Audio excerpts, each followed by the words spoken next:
స్వచ్ఛత అంటే నందిని. నందిని పాలు మరియు పెరుగు. నమస్తే, మీరు చూస్తుంది సుమన్ టీవీ. నేను మీ కీర్తి. ఆంజనేయుల స్వామిని భవిష్యత్ బ్రహ్మ అంటారు. మే 22 హనుమత్ జయంతి. ఈ సందర్భంగా స్వయానే హనుమంతుడు మన కల్లో ప్రత్యక్షమై మనం కోరిన కోరికలను నెరవేర్చే వరం ఇవ్వాలంటే మనం ఎలాంటి పరిహారం పాటించాలి, అసలు హనుమంతుడికి ఇష్టమైన నైవేద్యం ఏంటి, ఆయనని ఏ విధంగా ఆరాధిస్తే బాగుంటుంది, ఇలాంటి విషయాలన్నీ మనకు తెలియజేయడానికి మనతో పాటు ప్రముఖ ఆస్ట్రాలజర్ బ్రహ్మశ్రీ నందిమట్ల శ్రీహరి శర్మ గురువు గారు ఉన్నారు. నమస్తే గురుగారు. వాగర్థావివ సంపృక్తౌ వాగర్థ ప్రతిపత్తయే జగతః పితరౌ వందే పార్వతీ పరమేశ్వరౌ. ఆదిత్యాయ చ సోమాయ మంగళాయ బుధాయ చ గురు శుక్ర శనిభ్యశ్చ రాహవే కేతవే నమః. శృంగేరి జగద్గురు పీఠాధిపతులకి, కంచి పీఠాధిపతులకి నమస్కారములు తెలియజేసుకుంటూ కార్యక్రమాన్ని ప్రారంభిద్దాం. గురుగారు, లాస్ట్ టైం హనుమత్ జయంతి రోజు మీరు చెప్పారు చైత్ర మాసంలో వైశాఖ మాసంలో వచ్చే హనుమత్ జయంతికి వ్యత్యాసం ఉంటుంది. ముఖ్యంగా ఈ వైశాఖ మాసంలో వచ్చే హనుమత్ జయంతి నాడు పరిహారాలు కరెక్ట్గా పాటిస్తే గనక మన కల్లో ప్రత్యక్షంగా వారే ప్రసన్నమై చక్కటి వరాలను అందిస్తారు మన కోరికలను తీర్చే విధంగా అని. మరి ఆ రోజు రానే వచ్చింది, ఏం చేయాలో తెలియజేస్తారా? తప్పకుండానమ్మా. వీక్షించేటువంటి ప్రేక్షకులు కూడా ఎక్కడా కూడా ఇప్పటి వరకు ఆంజనేయ స్వామి వారి గురించినటువంటి ఆరాధన విషయాలు, పద్ధతులు అనేకంగా తెలుసుకొని ఉన్నారు. కానీ చక్కటి అద్భుతమైనటువంటి పరిహారము సాక్షాత్తు ఆ ఆంజనేయ స్వామియే మీ స్వప్నంలో కనిపించి తన యొక్క అనుగ్రహాన్ని ప్రసాదించి వరాన్ని ఇచ్చి మీ కోరిక ఏదైతే ధర్మబద్ధమైన కోరిక ఉంటుందో ఆ ధర్మబద్ధమైనటువంటి కోరికని పూర్తిగా నెరవేర్చే అనుగ్రహాన్ని ప్రసాదించే అతి సులువైన అతి చక్కటి పరిహారము, ఏమాత్రము ఖర్చు లేనటువంటి పరిహారము మీకు తెలియచేస్తాను. వీక్షించేటువంటి ప్రేక్షకులు ఆశాంతం వినండి. ఇటువంటి పరిహారము ప్రసార మాధ్యమంలో ఇంతవరకు ఎక్కడా చెప్పబడలేదు. వివరాల్లోకి డైరెక్ట్గా వెళ్దామమ్మా. ప్రధానంగా ఆంజనేయ స్వామి వారిని ప్రసన్నం చేసుకునేటువంటి పద్ధతులలో మంగళవారము, శనివార నియమాలు చాలా ప్రత్యేకమైనటువంటివి.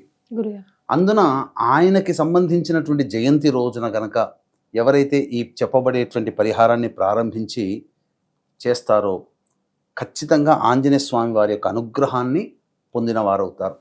ఇది ఖచ్చితంగా నిరూపించబడినటువంటి పరిహారం, ఏదో పుక్కిటి పురాణము కాదమ్మా. మంత్రయంత్ర తంత్రంలో దాగి ఉన్నటువంటి రహస్య పరిహారం ఈ యొక్క పరిహారం.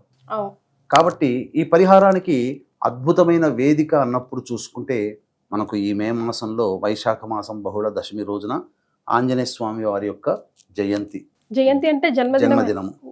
కాబట్టి మనకేం చెప్పబడింది, ధర్మసింధులో కూడా మనకు చెప్పబడినటువంటి అనేక వారి యొక్క జయంతిలో 3 రకాలైనటువంటి రోజులు చెప్పబడ్డాయి. ఒకటి చైత్ర పౌర్ణమి రోజున తెలంగాణ నార్త్ సైడ్ వాళ్ళు జరుపుకుంటారు. ఈ ఆంధ్ర, కర్ణాటక ఈ ప్రాంతాల్లో ఉన్న వాళ్ళు వైశాఖ బహుళ దశమి రోజున జరుపుకుంటారు.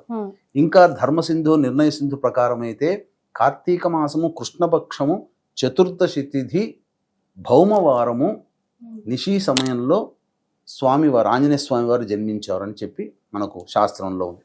ఏదైతేనేమి ప్రామాణికమైనది మాత్రం వైశాఖ బహుళ దశమి.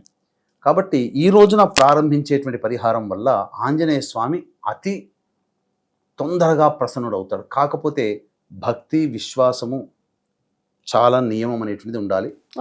ఈ యొక్క సంబంధించినటువంటి పరిహారాన్ని పాటించడానికి ఎవరైనా అర్హులు, స్త్రీ పురుషులు ఎవరైనా చేయవచ్చునమ్మా. కాకపోతే ప్రారంభించినటువంటి దరిమల బ్రహ్మచర్య వ్రతాన్ని ఆచరించాలి. ధూమపానము, మద్యపానము అనేటువంటివి పనికిరావు. ఈ నియమాలు పాటిస్తూ ఇంకా నేల మీద పడుకునే అవకాశం ఉంటే అది చేయగలిగితే ఇంకా మంచిది, లేకపోతే సాధారణంగా ఉండవచ్చు. కానీ బ్రహ్మచర్యము, అలాగే ధూమపానము, మద్యపానము, మాంసాహారము నిషిద్ధము, ఈ నియమాలు. ఇక గురుగారు, మనకు జనరల్ గా ఆంజనేయ స్వామి అనగానే ఏదైనా భయం ఉన్నా, భూత ప్రేత పిశాచాలు భయం ఉన్నా, లేకపోతే ఎవరైనా ఏమైనా చేశారన్నా, లేదంటే ఏమైనా ప్రయాణాలు చేస్తున్నామన్నా, కొత్త వాహనాలు కొంటున్నామన్నా మనం ప్రథమంగా ఆయనని పూజిస్తూ ఉంటాం, ఆరాధిస్తూ ఉంటాం కదా. సో ఎలాంటి కోరికలు ఉన్న వాళ్ళు ఈ పూజకి అర్హులు అంటారు? ఏదైనా ఇంతకుముందు మొట్టమొదటి చెప్పాను, ధర్మబద్ధమైన కోరిక అంటే కొంతమందికి ఉద్యోగం కావాలని, అలాగే వివాహ సమస్యలు తీరాలని, అలాగే చాలా మటుకు ఇల్లు కట్టుకోవాలని కోరిక, ఏదైనా కానీ, ఎందుకంటే ఆయన భవిష్యత్ బ్రహ్మ, సాక్షాత్తు చిరంజీవి ఆయన, ఈనాటికి కూడా మన మొర ఆలకిస్తాడు అని చెప్పడానికి. ఎందుకంటే ఎక్కడో రాయిలో ఉన్నటువంటి దైవాన్నే మనం చూసి ఉన్నప్పుడు, ఆ దైవమే పలుకుతున్నప్పుడు, సాక్షాత్తు సశరీరముగా హిమాలయాల్లో గంధమాధన పర్వతంలో వేంచేసి ఉండి తరచూ అనునిత్యము శ్రీరామనామ జపం చేసుకుంటూ భవిష్యత్ బ్రహ్మ కోసం ఎదురు చూస్తున్నటువంటి ఆయన మన మొర ఆలకిస్తాడు అని చెప్పడంలో ఏమాత్రం సందేహం లేదు. ఆలస్యం చేయకుండా పరిహారంలోకి వెళదామమ్మా. మే 22వ తారీఖు రోజున హనుమత్ జయంతి. ఈ రోజున పొద్దున్నే చక్కగా సూర్యోదయానికి లేచి కాలకృత్యాదులన్నీ తీర్చుకొని 5:40 కల్లా ఆంజనేయ స్వామి దేవాలయానికి చేరుకోవాలమ్మా. చేరుకున్న తర్వాత చేతిలో ఒక మినప గింజ తీసుకోవాలి. మొట్టమొదలు ఇంటి నుంచే తీసుకెళ్ళాలి. నమస్కారం చేసుకొని ఆ మినప గింజని తీసుకొని, దేవాలయాల్లో కొన్ని ఓపెన్ టాప్గా ఉంటాయి, కొన్ని మంచిగా చక్కగా నిర్మించి ఉంటాయి. కాబట్టి ఓపెన్ టాప్గా ఉండి మనకు స్వతంత్రంగా ఉన్న దేవాలయం అయితే చక్కగా ఆ ఆంజనేయ స్వామి తల మీద ఒక మినపగింజ పెట్టాలి. లేదు మనకు అవకాశం లేదంటే పాదాల దగ్గరైనా పెట్టాలి. పాదాల దగ్గర కూడా అవకాశం లేదు అనుకున్న వాళ్ళు ధ్వజస్తంభం దగ్గరనైనా కానీ, ఆ యొక్క వాహనం దగ్గరనైనా మినపగింజ లేదా ధ్వజస్తంభం దగ్గర మినపగింజ ఏమైనా సంకల్పం చెప్పుకోవాలా గురుగారు? చెప్పుకొని ఆ విధంగా ఒక మినపగింజ పెట్టి చక్కగా 11 ప్రదక్షిణలు ఓం హం హనుమతే నమః. హం ఆ కాదు, అం కాదు, హం. ఓం హం హనుమతే హంసలోని హం కాబట్టి ఓం హం హనుమతే నమః అంటూ 11 ప్రదక్షిణలు చేయాలి. చేసి వచ్చి ఆ మినపగింజను, అంటే ఆ చేసి వచ్చి 11 ప్రదక్షిణలు అయిపోగానే స్వామికి మనస్ఫూర్తిగా నమస్కారం చేసి కోరిక వెల్లడించుకోవాలి. ఆ మినపగింజ తీసుకొని అతి జాగ్రత్తగా పవిత్రముగా ఒక టిన్లో పెట్టాలి. 2వ రోజు 2 మినపగింజలు పెట్టాలి. 11 ప్రదక్షిణలు చేయాలి. మళ్ళీ కోరిక స్వామికి విన్నవించుకోవాలి మనసులోనే. మళ్ళీ అలాగే ఆ 2 మినపగింజలు తీసుకొని ఆ డబ్బాలో వేసుకోవాలి. ఇలా ఇది అయిపోయిన తర్వాత ఇలా మొత్తము 11 రోజులు 41 రోజులు చేయాలి. అయితే ఏమవుతుంది, 41 రోజులకి 41 గింజలు తయారవుతాయి. అవుతాయి కదా. అప్పుడు మళ్ళీ 41 రోజున మళ్ళీ ఒకటి తగ్గించుకుంటూ రావాలి. అప్పుడు 40 పెట్టాలి, తర్వాత 39, తర్వాత 38, 37, 36 అలా తగ్గించుకుంటూ వచ్చి లాస్ట్కు 1, అంటే మొత్తం 81 రోజుల పాటు ఈ విధంగా చెయ్యాలి. ఖచ్చితంగానమ్మా 81వ రోజు అయిపోగానే రాత్రి స్వప్నంలో ఆ ఆంజనేయ స్వామి ప్రత్యక్షమై మనకు ఆ స్వప్నంలో మనకు ఆయన అనుగ్రహాన్ని ప్రసాదించి ఆ కోరిక నెరవేర్చే విధానం మనకు కలుగుతుందమ్మా. ఇది ఏమాత్రం సందేహం లేదు. దీంట్లో ఏమన్నా ఖర్చు ఉందా? ఏమీ లేదు. మనకి సంకల్పం బలం చాలా గట్టిగా ఉండాలి. ఆ 81 రోజులు అయిన తర్వాత ఆ 81 మినపగింజలు అవుతాయి కదా, ఆ మినపగింజలని అప్పుడు ఆ పారుతున్న నదిలో కానీ, చెరువులో కానీ, నీటిలో కానీ, బావిలో కానీ, ఏవీ లేకపోతే కనీసం ఎవరు తొక్కని ప్రదేశంలో ఆ మినపగింజలు వేసి రావాలి. ఈ విధంగా చేస్తే ఖచ్చితంగా దొరుకుతుంది. అంతేకాకుండా స్వామివారికి చాలా విశిష్టమైన రోజు కదా, ఆ రోజున విశిష్టమైనటువంటి నైవేద్యములు సమర్పించాలి, విశిష్టమైనటువంటి పూలతో ఆరాధన చేయాలి.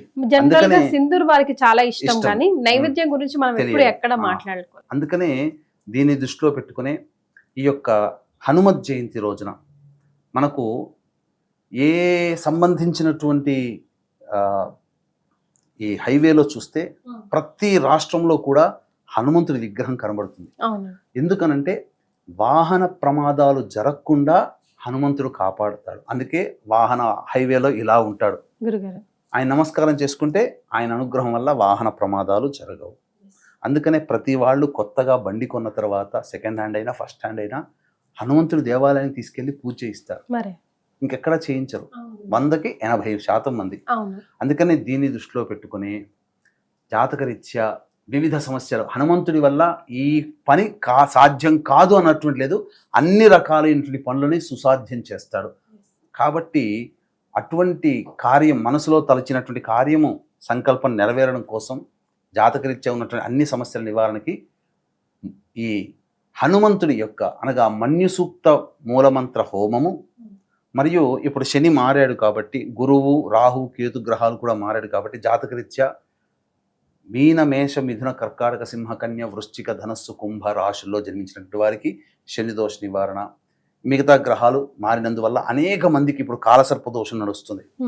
కాబట్టి చాలా మందికి ఎన్నో రకాలుగా సమస్యలు ఉంటాయి. కాబట్టి ఆ సమస్యల నివారణకి సర్వదోష నివారణ పూజలు హోమాలు జరిపించి శక్తిపాతము చేయబడినటువంటి ఈ శంకరుంగలి మాలని వాళ్ళకి ఇవ్వడం జరుగుతుంది. పూజలో పాల్గొన్న వాళ్ళకి మాత్రమే ఈ మాల ఇవ్వడం జరుగుతుంది. మాల కోసం పూజ చేయట్లేదు. పూజలో పాల్గొన్న వాళ్ళకి ఈ శక్తిపాతం చేయబడినటువంటి శంకరుంగలి మాలని వారి ఎవరైతే యజమానులు నమోదు చేసుకుంటారో వారికి అందించడం జరుగుతుంది. ఇక విశేషమైనటువంటి నైవేద్యాలు అలాగే విశేషమైనటువంటి పుష్పాలతో కనుక ఆ స్వామిని ఆరాధిస్తే చాలా ప్రసన్నుడవుతాడని చెప్తారు. ఏంటి ఆ నైవేద్యం గురుగారు? చాలా ఉన్నాయి. అందరికీ తెలిసిందే వడమాల మొట్టమొదటిది. ఈ వడమాల చాలా ప్రత్యేకమైనటువంటిది. అంటే కరకరలాడేంతగా వేయించాలట. మనం తినే వడలైతే మెత్తగా ఉంటాయి, కానీ కరకరలాడేంతగా వేయించి ఆ స్వామికి వడమాల, ఎవరి శక్తి కొలది అంత వడమాల సమర్పించుకోవడం ఒకటి. తర్వాత అమ్మవారిని వెతుక్కునే సమయంలో బెల్లాన్ని తీసుకుని వెళ్ళాడట. వెళ్ళి శనక్కాయలు ఉన్నటువంటి తోటలో ప్రవేశించి శనగ్గింజలు తిని బెల్లాన్ని తిన్నాడట.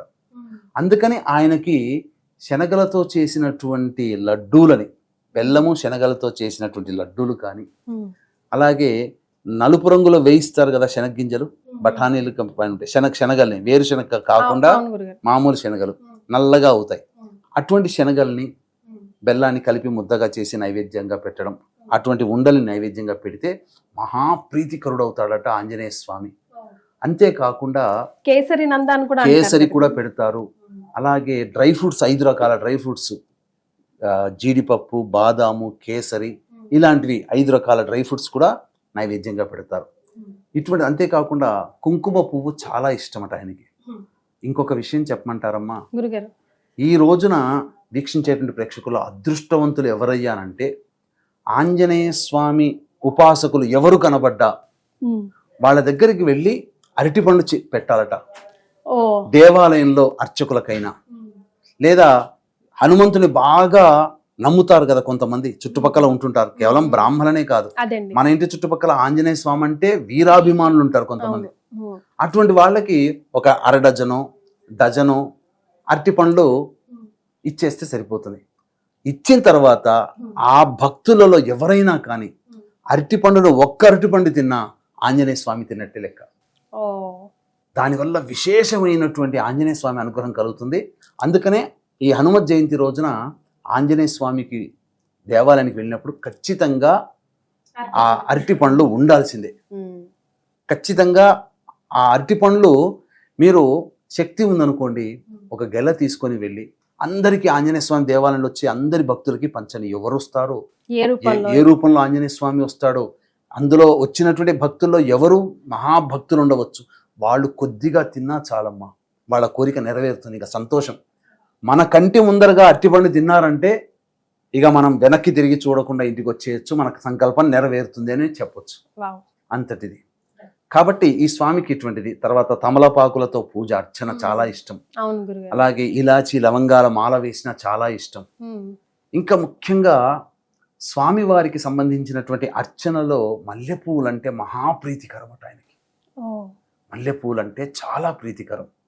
కాబట్టి ఆ మల్లెపూలతో అర్చన, చెమేలి అంటుంటారు కదా, 5 రెక్కలతో ఉన్నటువంటి పుష్పము, ఆ చెమేలి పుష్పాలంటే దొరుకుతాయి.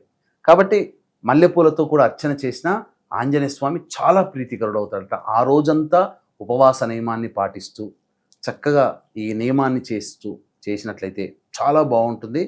ఖచ్చితంగా హనుమంతుడి యొక్క అనుగ్రహం కలుగుతుంది. ఈ చెప్పబడినటువంటి పరిహారంలో పెద్ద ఖర్చు అయ్యేటువంటిది ఏమీ లేదు. ఇంకొకటి కూడా ఉందమ్మా, హనుమత్ కవచం అని ఒకటి ఉంటుంది. ఎవరైతే ఆ ఆంజనేయ స్వామి దేవాలయంలో హనుమత్ కవచాన్ని 25,000 సార్లు జపం గనక చేస్తే అణిమాద్యచ్చ సిద్ధులు, తరువాత గాలిలో నడవగలిగే శక్తి కలుగుతుంది. అది భక్తిపూర్వకంగా చేయాలి. ఈ నియమాలు ఇటువంటివి ఆ ఆంజనేయ స్వామి జయంతి అయినటువంటి మే 22వ తారీఖు రోజున చేయాలి. అలాగే మే 22వ తారీఖు రోజున మన పీఠం ఆధ్వర్యంలో సర్వదోష నివారణ పూజలు హోమాలు జరిపించి ఈ శక్తిపాతము చేయబడినటువంటి శంకరుంగలి మాలని ఇవ్వడం జరుగుతుంది. అది సాయంకాలము మనము ప్రారంభమవుతుంది కాబట్టి అనగా 12 ఆ టైంలలో మనం ప్రారంభించి సాయంకాలం కల్లా ముగిస్తాం. కాబట్టి 11 గంటల లోపల ఈ కార్యక్రమంలో నమోదు చేసుకోవచ్చు. లేదా అవకాశం ఉంటే ఎక్కువగా ఆదరిస్తున్నారు అంటే సాయంకాలానికి మొదలు పెడతాం. సాయంకాలానికి అప్పుడు 3 గంటల లోపల ఈ కార్యక్రమంలో నమోదు చేసుకోవచ్చు. 3 గంటలకి మొదలు పెడతాం. అప్పుడు సూర్యాస్తమయం కల్లా పూర్ణాహుతి అయిపోతుంది. గురుగారు, ముఖ్యంగా హనుమంతుడిని ఆరాధించేటప్పుడు, పూజ చేసేటప్పుడు, మొక్కేటప్పుడు ఈ మిస్టేక్స్ చేయొద్దు అని చెప్పదగడానికి ఏదైనా బుల్లెట్ పాయింట్స్ లాగా ఉన్నాయా? ఫర్ ఎగ్జాంపుల్, సాష్టాంగ దండం చేయొద్దు అంటారు కదా హనుమంతుడి వారి ముందు, ఆయన పాదాల్లో శనీశ్వరుడు ఉంటారు కాబట్టి, అట్లాగా అలాంటి మిస్టేక్స్ ఏమైనా? మిస్టేక్స్ అంటే స్వామివారు ఆజన్మ బ్రహ్మచారి కాబట్టి బ్రహ్మచర్య వ్రతాన్ని ఆచరించాలి. మహిళలు వెళుతున్నప్పుడు సాధారణంగా ఎవరు కూడా ఋతుక్రమంలో ఉన్నప్పుడు వెళ్ళరు కాబట్టి చక్కగా శుద్ధముగా ఉన్నప్పుడు దర్శనం చేసుకోవడం. మీరన్నట్టుగా ఆంజనేయ స్వామి పాదాలని పట్టుకోకూడదు. ఎందుకంటే ఆ పాదాల దగ్గర శనీశ్వరుడు ఉంటాడు కాబట్టి శని భగవాన్ యొక్క తీక్ష్ణ దృష్టి కూడా మనకు ఉంటుందని ఒక అభిప్రాయం. ఈ విధంగా కొన్ని నియమాలు పాటిస్తూ మద్యపానం, ధూమపానం అనేటువంటివి చేయకుండా ఉండాలి. ముఖ్యంగా ఇనుప వస్తువులు ఆ రోజు కొనకూడదు. స్టీలు సంబంధమైనటువంటి ఇనుప వస్తువులు, బ్లేడ్లు ఇట్లాంటివి కొనకుండా ఉంటే సరిపోతుంది. ముఖ్యంగా ఒంటె గనక ఎక్కడైనా దొరికినా ఒంటెకి ఏదైనా తినే పదార్థాలు పెట్టండి. చాలా విశేషం. రైట్. సో ఎన్నో తెలియని విషయాలు మాకు ఈ వీడియో ద్వారా హనుమత్ జయంతికి సంబంధించి తెలియజేశారు గురుగారు. చాలా సంతోషం అండి. ధన్యవాదాలు. సర్వం శ్రీ ఉమామహేశ్వర పరబ్రహ్మార్పణమస్తు.